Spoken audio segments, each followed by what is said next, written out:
சரி, இப்ப நம்ம விக்கிரவாண்டி மாநாட்டுக்கு போவோம். அந்த மாநாட்டுல நான் என்ன சொன்னேன்? நம்மளுடைய அரசியல் எதிரி யாரு? திமுக.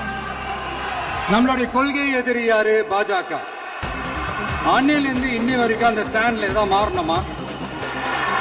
இல்லையே. இந்து முஸ்லிம் கிறிஸ்தவர்கள் எல்லாம் அவங்கவுங்க வழிபாட்டு முறையிலையும் வாழ்க்கை முறையிலையும் மட்டும்தான். ஆனா தமிழ்நாடுன்னு வந்துட்டா, ஒற்றுமையை காட்டணும்னு வந்துட்டா, நம்ம கிட்ட யாரும் வாலாட்டவே முடியாது, நம்மளுடைய நல்லிணக்கத்தை யாரும் நாசம் பண்ணவே முடியாது. சொன்னமா இல்லையா? அன்னிலிருந்து இன்னி வரைக்கும் அந்த ஸ்டாண்ட்ல ஏதாவது மாறணுமா? ஒரு இன்ச்சு கூட மாறலையே. மதச்சார்பற்ற சமூக நீதி கொள்கை தானே நம்மளுடைய கொள்கை. அதுல இருந்து மாறவே போறதில்லை. 100% நீங்க உங்க விஜய இந்த விஷயத்துல நீங்க நம்பலாம்.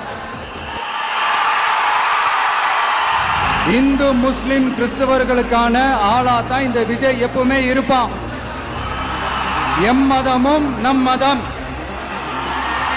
அப்படின்ற அந்த ஒரிஜினல் முகம் தான் இந்த விஜயினுடைய முகம்.